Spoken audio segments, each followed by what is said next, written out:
ನಮಸ್ಕಾರ, ಆದಾಬ್, ಜೈ ಭೀಮ್. ನಾನು ನಿಮ್ಮ ಭಾಗ್ಯನಾರಾಯಣ ಬೊಗ್ಗವರಪು. ನೀವು ನೋಡ್ತಾ ಇದ್ದೀರಿ ಸುದ್ದಿ ಸರ್ಕಲ್.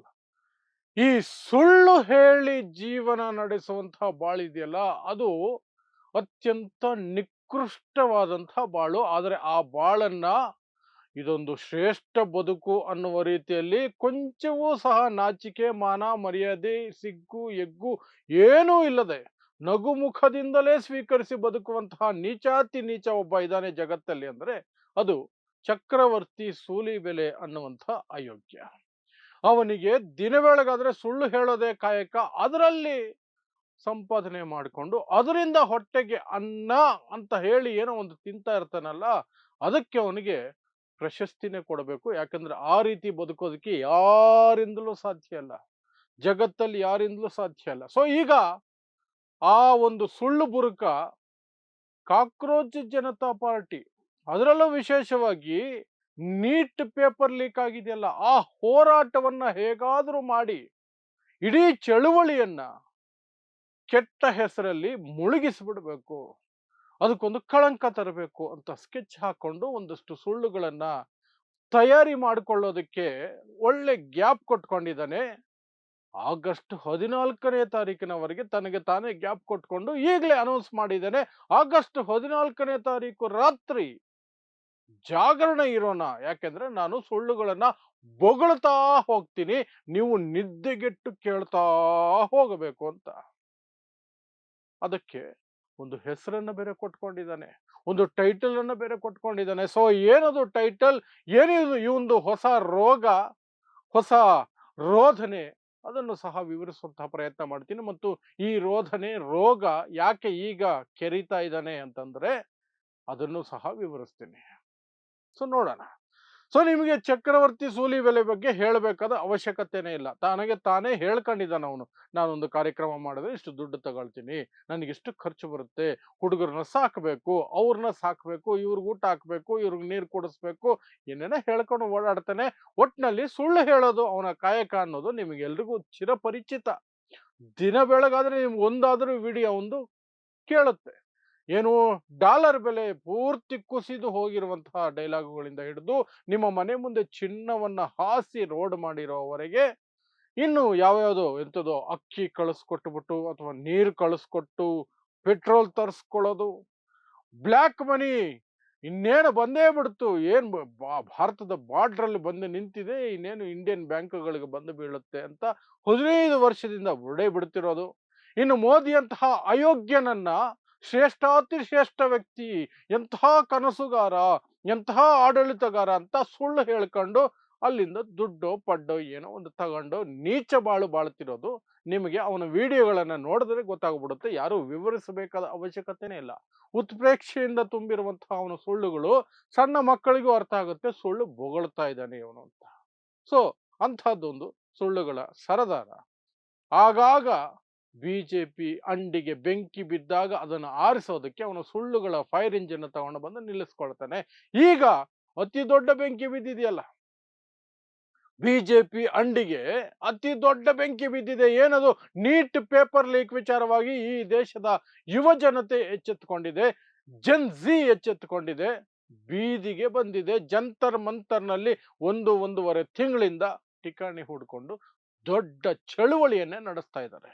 ಸೋನಂ ವಾಂಗ್ಚುಕ್ ಅಂತಹ ದೊಡ್ಡ ಹೋರಾಟಗಾರ ಅದಕ್ಕೆ ಬೆಂಬಲವಾಗಿ ನಿಂತ್ಕೊಂಡಿದ್ದಾರೆ, ಉಪವಾಸ ಇದ್ದಾರೆ, ತಮ್ಮ ಪ್ರಾಣವನ್ನ ಪಣಕ್ಕಿಟ್ಟಿದ್ದಾರೆ. ಅಭಿಜಿತ್ ದೀಪಿಕೆ ಅನ್ನುವಂತಹ ಹೊಸ ವ್ಯಕ್ತಿ, ಹೊಸ ಲೀಡರ್ ರೀತಿಯಾದಂತಹ ವ್ಯಕ್ತಿ ಹುಟ್ಕೊಂಡಿದ್ದಾನೆ. ಕಾಕ್ರೋಚ್ ಜನತಾ ಪಾರ್ಟಿ ಅನ್ನುವಂತಹ ಹೊಸ ಕಾನ್ಸೆಪ್ಟ್ ಮುಂದಕ್ಕೆ ಬಂದಿದೆ. ಇದೆಲ್ಲವೂ ಸಹ ನರೇಂದ್ರ ಮೋದಿ ಆಡಳಿತವನ್ನ ನಡಗಿಸ್ತಾ ಇದೆ. ಯಾವ ಮಟ್ಟಕ್ಕೆ ಅಂದ್ರೆ ನಿದ್ದೆ ಮಾಡೋದಕ್ಕೂ ಬಿಡ್ತಾ ಇಲ್ಲ. ಪೊಲೀಸರನ್ನ ಬಿಟ್ಟು ಆ ಮಕ್ಕಳನ್ನ, ಯುವಕರನ್ನ, ಯುವ ಜನತೆಯನ್ನ ತಲೆ ಹೊಡೀರಿ, ಕೈಕಾಲು ಮುರೀರಿ, ಏನು ಬೇಕಾದ್ರೂ ಮಾಡಿ ಅನ್ನುವ ಲೈಸೆನ್ಸ್ ಕೊಟ್ಟ ರೀತಿಯಲ್ಲಿ ಅವರನ್ನ ಮೊನ್ನೆ ದೌರ್ಜನ್ಯ ಹಿಂಸೆ ಎಲ್ಲ ಮಾಡಿದ್ರು. ಆದ್ರೂ ಆ ಬೆಂಕಿ ಆರ್ತಾ ಇಲ್ಲ. ಸೊ ಆ ಬೆಂಕಿ ಆರಿಸೋದಕ್ಕೆ ಕರ್ನಾಟಕದ ಮಟ್ಟಿಗಾದ್ರೂ ಒಬ್ಬ ಯಾವನಾದ್ರೂ ಇದಾನೆ ಸುಳ್ಳು ಪಳ್ಳು ಹೇಳಿ ಅಂತಂದ್ರೆ ಅದು ಚಕ್ರವರ್ತಿ ಸೂಲಿಬೆಲೆ. ಸೊ ಅವನಿಗೆ ಸುಪಾರಿ ಕೊಟ್ಟು ಕಳಿಸಿದ್ದಾರೆ ಈಗ. ಸೊ ಅವನು ಒಂದು ಹೊಸ ಕಾರ್ಯಕ್ರಮವನ್ನ ಅನೌನ್ಸ್ ಮಾಡಿದ್ದಾನೆ, ಶ್ರಾವಣ ಜಾಗರಣೆ. ಹೆಸರಿಗೆ ಮಾತ್ರ ಏನೋ ದೈವ ಭಕ್ತಿಯಲ್ಲಿ ಏನೋ ಮಾಡ್ತಾನೆ ಅಂತ ಅನ್ಕೋಬಿಡ್ತೀರಿ. ಬಟ್ ಅವನು ಮಾಡೋದೆಲ್ಲ ದೇಶದ್ರೋಹದ ಕೆಲಸ ಅವತ್ತು. ದೇಶದಲ್ಲಿ ಪ್ರಶ್ನೆ ಮಾಡುವ ಹಕ್ಕನ್ನ ಹೇಗೆ ದಮನ ಮಾಡಬೇಕು ಅಂತ ಅಲ್ಲಿಗೆ ಬರುವಂತಹ ನಾಲಾಯಕಗಳಿರ್ತಾರಲ್ಲ, ಅವನ ಕಾರ್ಯಕ್ರಮಕ್ಕೆ ಯಾರಾದರೂ ಹೋಗ್ತಾರೆ ಅನ್ನೋದಾದ್ರೆ ನಾಲಾಯಕಗಳಲ್ಲದೆ ಬೇರೆ ಯಾರ ಕೈಲೂ ಅವನ ಕಾರ್ಯಕ್ರಮಕ್ಕೆ ಹೋಗೋಕ್ಕೂ ಆಗಲ್ಲ, ಕೇಳಿಸ್ಕೊಳ್ಳೋಕ್ಕೂ ಆಗೋದಿಲ್ಲ. ನಾಲಾಯಕಗಳಿಗೆ ಮಾತ್ರನೇ ಅವನ ಕಾರ್ಯಕ್ರಮ ಇಷ್ಟ ಆಗೋದು, ಹೋಗೋದು. ಅಯೋಗ್ಯರಿಗೆ ಮಾತ್ರ ಅವನ ಕಾರ್ಯಕ್ರಮಕ್ಕೆ ಹೋಗಬೇಕು ಅನ್ನುವಂತಹ ಯೋಚನೆ ಬರೋದು. ಸೊ ಅಯೋಗ್ಯ ನಾಲಾಯಕಗಳೆಲ್ಲ ಅಲ್ಲಿ ಸೇರ್ತಾರಲ್ಲ, ಅವ್ರನ್ನೆಲ್ಲ ಕೂರಿಸ್ಕೊಂಡು ಈ ಹೊಸ ಆಪತ್ತು ಏನು ಬಂದಿದೆ ಮೋದಿಗೆ ಮತ್ತು ಬಿಜೆಪಿಗೆ, ಅದನ್ನ ಹೇಗೆ ಟ್ಯಾಕಲ್ ಮಾಡಬೇಕು ಸುಳ್ಳುಗಳ ಮೂಲಕ. ಬಿಜೆಪಿ ಐಟಿ ಸೆಲ್ ಮಾಡೋ ಕೆಲಸ ಮಾಡ್ತಿರ್ಲಿ, ಅದು ಮಹಾನ್ ಸುಳ್ಳುಗಾರ ಜನ್ಮ ಕೆಟ್ಟಂತಹ ಒಂದು ತಂಡ, ಅದರ ಕೆಲಸ ಅದು ಮಾಡ್ತಿರುತ್ತೆ. ನಾವು ಮಾಡಬೇಕಲ್ಲ, ನಾವು ಅವರ ಬೂಟು ನೆಕ್ಕಿ ಅದರಿಂದ ಬದುಕಿರ್ತೀವಲ್ಲ, ಬದುಕ್ತಾ ಇದ್ದೀವಲ್ಲ. ಹಾಗಾಗಿ ನಾವು ಏನು ಮಾಡಬಹುದು, ಹೇಗೆ ಸುಳ್ಳುಗಳ ಮೂಲಕ ಈ ಹೋರಾಟವನ್ನ, ಈ ಚಳುವಳಿಯನ್ನ, ಅದನ್ನೊಂದು ರೀತಿಯಾಗಿ ದೇಶದ್ರೋಹದ ಒಂದು ಚಟುವಟಿಕೆ ಅಂತ ಬಿಂಬಿಸೋದಕ್ಕೆ ಯಾವೆಲ್ಲ ಸುಳ್ಳುಗಳನ್ನ ಹೇಗೆಲ್ಲ ಪೋಣಿಸಿ ಪೋಣಿಸಿ ಹೇಳಬಹುದು, ಬಣ್ಣ ಬಳೆದು ಜನರ ಮುಂದೆ ಇಡಬಹುದು ಅನ್ನೋದನ್ನ ಹೇಳ್ಕೊಡೋದಕ್ಕೆ ಅದಕ್ಕೂ ಶ್ರಾವಣ ಜಾಗರಣೆ ಅಂತ ಹೆಸರು. ಅದಕ್ಕೊಂದು ಸಬ್ ಟೈಟಲ್ ಬೇರೆ, ಮಲಗಿದ್ದು ಸಾಕು ಅಡಗಿರುವ ಜಿರಳೆಗಳ ಹುಡುಕಿ ತೆಗೆಯೋಣ. ಈ ಅಯೋಗ್ಯ ನಾಲಾಯಕ ಸೂಲಿಬೆಲೆಗೆ ರಾಮ ಮಂದಿರದ ಹುಂಡಿ ಲೂಟಿ ಆಗಿದ್ದರ ಬಗ್ಗೆ ಮಲಗಿದ್ದು ಸಾಕು, ಅದರ ಲೂಟಿಕೋರರನ್ನ ಹುಡುಕಿ ತೆಗೆಯೋಣ ಅಂತ ಕಾರ್ಯಕ್ರಮ ಮಾಡೋದಕ್ಕೆ ಆಗದೇ ಇಲ್ಲ. ಯಾಕೆಂದ್ರೆ ಇವನಿಗೂ ಪಾಲು ಬಂದಿರಬಹುದು, ಇಲ್ಲ ಇವನು ಪರಂಪರೆನೇ ಅಲ್ವಾ ಅದು, ಅವರೆಲ್ಲರೂ ಲೂಟಿ ಮಾಡಿರೋದಲ್ವಾ, ಇವನ್ಗೇನು ಅನ್ಸಲ್ಲ, ಎಲ್ಲ ನಮ್ಮವರೇ ತಗೊಂಡಿದ್ದಾರೆ. ಇಟ್ಸ್ ಓಕೆ, ಯಾವುದೋ ಒಂದು ರೂಪದಲ್ಲಿ ನನಗೂ ಬಂದು ಸೇರಬಹುದು, ಯಾವುದೋ ಕಾರ್ಯಕ್ರಮದಲ್ಲಿ ನನಗೆ ಪೇಮೆಂಟ್ ಬಂದ್ರೆ ಅದರ ಅಲ್ಲಿಂದ ಬಂದಿದ್ದೇ ಆಗಿರಬಹುದಲ್ಲ. ಸೊ ಆ ರೀತಿ ಯೋಚನೆ ಮಾಡಿ ಎಲ್ಲ ಮುಚ್ಕೊಂಡಿರುವಂತಹ ಇವನು ಈಗ ದೇಶದ ಯುವಜನತೆ 21 ಮಕ್ಕಳು ಪ್ರಾಣ ಕಳ್ಕೊಂಡಿದ್ದಾರೆ. ನೀಟ್ ಪೇಪರ್ ಲೀಕ್ ಆಗಿದೆ, ಪದೇ ಪದೇ ಲೀಕ್ ಆಗ್ತಿದೆ, ಬೇರೆ ಪರೀಕ್ಷೆಗಳ ಪೇಪರ್ಗಳು ಲೀಕ್ ಆಗಿದ್ದಾವೆ, CBSE ಪರೀಕ್ಷೆಯ ಫಲಿತಾಂಶಗಳಲ್ಲಿ ಗೋಲ್ಮಾಲ್ ನಡೆದಿದೆ. ಇಷ್ಟೆಲ್ಲ ಆಗಿದ್ರೆ ಅದನ್ನ ಪ್ರಶ್ನೆ ಮಾಡಿದವರನ್ನ ದೇಶದ್ರೋಹಿಗಳು ಅಂತ ಬಿಂಬಿಸೋದು ಹೇಗೆ? ಅದಕ್ಕೆ ಆಗಸ್ಟ್ 14ರವರೆಗೆ ಟೈಮ್ ಬೇರೆ ತಗೊಂಡು ಅವತ್ತು ವರ್ಕ್ಶಾಪ್ ಇಡೀ ರಾತ್ರಿ. ಹೇಗೆ ನೀವೆಲ್ಲ ನಾಲಾಯಕಗಳೆಲ್ಲ ಬಂದಿದ್ದೀರಲ್ಲ ಇಲ್ಲಿ, ಅಯೋಗ್ಯ ನಾಲಾಯಕಗಳು ನನ್ನ ಎದುರು ಕೂತಿದ್ದೀರಲ್ಲ, ನಿಮಗೆ ಹೇಳ್ಕೊಡ್ತೀನಿ. ನೀವು ಹೋಗಿ ನಾಳೆಯಿಂದ ಫೇಸ್ಬುಕ್, ವಾಟ್ಸಪ್, ಇನ್ಸ್ಟಾಗ್ರಾಮ್ನಲ್ಲಿ ನಿಮ್ಮ ಕೆಟ್ಟ ಕೊಳಕ ಭಾಷೆಯಲ್ಲಿ ಸೊಂಟದ ಕೆಳಗಿನ ಭಾಷೆಯನ್ನು ಬೆರೆಸಿ ಈ ಚಳುವಳಿಯನ್ನ ದೇಶದ್ರೋಹದ ಕ್ರಿಯೆ ಅಂತ ಬಿಂಬಿಸಿ ಅಂತ ಹೇಳಿಕೊಡೋದಕ್ಕೆ ಅದನ್ನ ಕಾರ್ಯಕ್ರಮವನ್ನು ಆಗಸ್ಟ್ 14ನೇ ತಾರೀಕು ಇಟ್ಕೊಂಡಿದ್ದಾನೆ. ಇಡೀ ರಾತ್ರಿ ಇರುತ್ತಂತೆ. ಸೊ ಇದು ಇವನ ಇದು. ಅದಕ್ಕೊಂದು ಟ್ರೇಲರ್ ಬೇರೆ ಬಿಟ್ಟಿದ್ದಾನೆ. ಟ್ರೇಲರ್ ನಲ್ಲಿ ಏನು ಅಂದ್ರೆ ಕಾಕ್ರೋಚ್ ಜನತಾ ಪಾರ್ಟಿ ಅಥವಾ ನೀಟ್ ಪೇಪರ್ ಲೀಕ್ ಹೋರಾಟ ಏನು ಅನ್ನೋದ್ರ ಬಗ್ಗೆ ಸಂಕ್ಷಿಪ್ತವಾಗಿ ವಿವರಣೆ. ಏನಂದ್ರೆ ವಿದೇಶಿ ಷಡ್ಯಂತ್ರ ಇದು.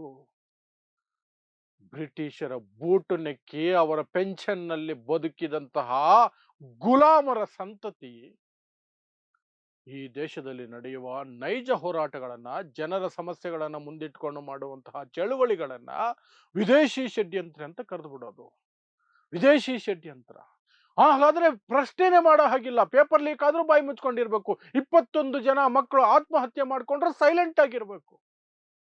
ಪ್ರಶ್ನೆ ಮಾಡಿದ್ರೆ ವಿದೇಶಿ ಫಂಡ್, ವಿದೇಶಿ ಷಡ್ಯಂತ್ರ, ಭಾರತದ ವಿರುದ್ಧ ಷಡ್ಯಂತ್ರ. ಎಂಥ ಅಯೋಗ್ಯರು ನೋಡಿ ಇವರೆಲ್ಲ, ಎಂಥ ಅಯೋಗ್ಯರು. ಇನ್ನು ಇನ್ಸ್ಟಾಗ್ರಾಮ್ ಬಗ್ಗೆ ಒಂದು ಪುಡಾಂಗ ಬಿಟ್ಟಿದ್ದಾನೆ. ಇನ್ಸ್ಟಾಗ್ರಾಮು ಅಮೆರಿಕದವ್ರ ಕೈಯಲ್ಲಿದೆ, ಅವ್ರು ಹೇಗೆ ಬೇಕಾದ್ರೂ ಹಾಗೆ ಹ್ಯಾಂಡಲ್ ಮಾಡ್ಕೊಳ್ತಾರೆ. ಅಯೋಗ್ಯನೇ. ಆ ಇನ್ಸ್ಟಾಗ್ರಾಮ್ನ ಅತ್ಯಂತ ಕೆಟ್ಟ ಕೊಳಕ ರೀತಿಯಲ್ಲಿ ಅಡ್ಡದಾರಿಯಲ್ಲಿ ಬಳಸ್ತಾ ಇರೋದೇ ಬಿಜೆಪಿ, RSS ಮತ್ತು ನಿನ್ನಂತಹ ಅಯೋಗ್ಯರು, ನಿನ್ನಂತಹ ಈ ದೇಶಕ್ಕೆ ಕಳಂಕ ತರುವಂತಹ ರೀತಿಯಲ್ಲಿ ಯುವ ಜನತೆಯ ದಾರಿ ತಪ್ಪಿಸ್ತಾ ಇರುವಂತಹವರು. ನೀನು ಹೇಳ್ತೀಯ ಇನ್ಸ್ಟಾಗ್ರಾಮ್ ಅನ್ನ ಇವ್ರಿಗೆ ಬೇಕಾದಂತೆ ಬಳಸ್ಕೊಳ್ತಾರೆ, ಅದು ಸಹಕರಿಸುತ್ತೆ, ಅದು ಅಮೇರಿಕನ್ ಕಂಪನಿ ಅಂತ. ಅನಂತರ ವಾಟ್ಸಪ್ ಬಗ್ಗೆನೂ ಅದೇ ಬೋಗಳ್ತಾನೆ. ವಾಟ್ಸಪ್ ನ ಅತಿ ಕ್ರೂರವಾಗಿ ಬಳಸುವಂತಹದ್ದು, ಸುಳ್ಳುಗಳನ್ನ ಹಬ್ಬಿಸೋದಕ್ಕೆ ಪ್ರಖರವಾಗಿ ಬಳಸುವಂತಹದ್ದು ಇವನು ಮತ್ತು ಇವನ ತಂಡ ಮತ್ತು ಇವನ ರೀತಿಯಾದಂತಹ ಅಯೋಗ್ಯರೇನೆ.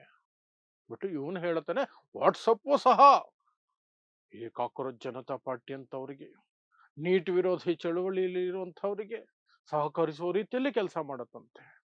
ನೇಪಾಳಲ್ಲಿ ಅದೇ ಆಗಿತ್ತಂತೆ, ಕಂಡಿಡಿದು ಬಿಟ್ಟಿದ್ದಾನೆ ಇವನು. ಇವನು ದೊಡ್ಡ ಸಂಶೋಧಕ ಅಲ್ವಾ, ಕಂಡಿಡಿದು ಬಿಟ್ಟಿದ್ದಾನೆ. ಎಂತೆಂತಹದ್ದು ಕಂಡಿಡಿದಿರುವಂತಹ ಇವನು ಇದನ್ನು ಕಂಡಿಡಿದು ಬಿಟ್ಟವನೆ. ಕರಳು ಕಿತ್ತು ಬರೋವರೆಗೂ ಉಪವಾಸ ಇದ್ದು ಕಂಡಿಡಿದು ಬಿಟ್ಟವನೆ. ಸೊ ಇಂಥದ್ದೊಂದು ಪೀಠಿಕೆಯನ್ನು ಕೊಟ್ಟು ಆಗಸ್ಟ್ ಆಗಸ್ಟ್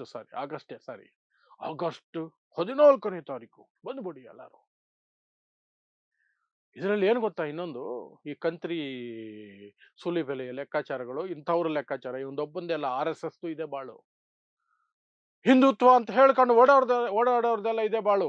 ಆಗಸ್ಟ್ 14ನೇ ತಾರೀಕು ಪೂರ್ತಿ ರಾತ್ರಿ ಈ ರೀತಿಯಾಗಿ ಒಂದಷ್ಟು ಯುವಕರನ್ನ ಗುಡ್ಡೆ ಹಾಕೊಂಡು ಈ ದೇಶದ ಸಂವಿಧಾನದ ವಿರೋಧಿ ಮನಸ್ಥಿತಿಗೆ ತಳ್ಳೋದು ಅಥವಾ ನೂಕೋದು ಅಥವಾ ಎಳ್ಕೊಂಡು ಬರೋದು ಪ್ರಯತ್ನ ಏನಕ್ಕೆ ನಡೆಸ್ತಾರೆ ಅಂದ್ರೆ, ಆಗಸ್ಟ್ 15ನೇ ತಾರೀಕು ಬೆಳಗ್ಗೆನೆ ಹೋಗಿ ಮಲಗ್ಬಿಡ್ಲಿ.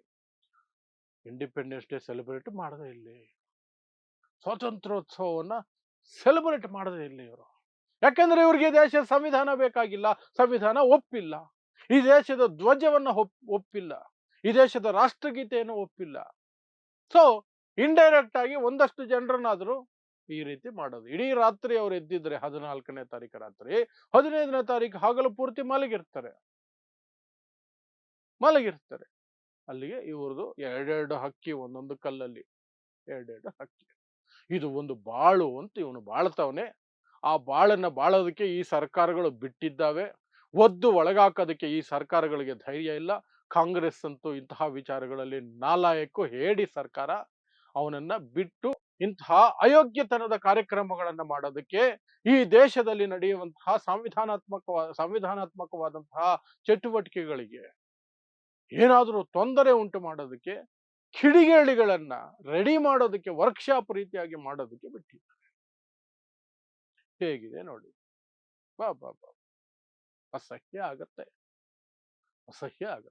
ಆದ್ರೆ ಅಂತಹ ಅಸಹ್ಯ ಇವನು ಜೀವನ ಮಾಡ್ಕೊಂಡು ಬದುಕ್ತವನೆ ಅಷ್ಟೇ. ಸೊ ಇದಿಷ್ಟು ಈ ಚಕ್ರವರ್ತಿ ಸೂಲಿಬೆಲೆ ಅನ್ನುವಂತಹ ಅಯೋಗ್ಯ ನಾಲಾಯಕ್ಕು ಈ ರಾಜ್ಯದಲ್ಲಿ ಕುಳಿತುಕೊಂಡು ಯುವಕರ ತಲೆಯನ್ನ ದೇಶದ ವಿರುದ್ಧ, ದೇಶದ ಸಂವಿಧಾನದ ವಿರುದ್ಧ, ದೇಶದ ಚಳುವಳಿಗಳ ವಿರುದ್ಧ ಎತ್ತಿ ಕಟ್ಟೋದಕ್ಕೆ ಮಾಡಿಕೊಳ್ತಿರುವಂತಹ ತಯಾರಿ ಮತ್ತು ಅದಕ್ಕಾಗಿ ಅನೌನ್ಸ್ ಆಗಿರೋ ಕಾರ್ಯಕ್ರಮ, ಅದಕ್ಕೆ ಸಂಬಂಧಪಟ್ಟಂತಹ ವಿಚಾರ ಅಷ್ಟೇ.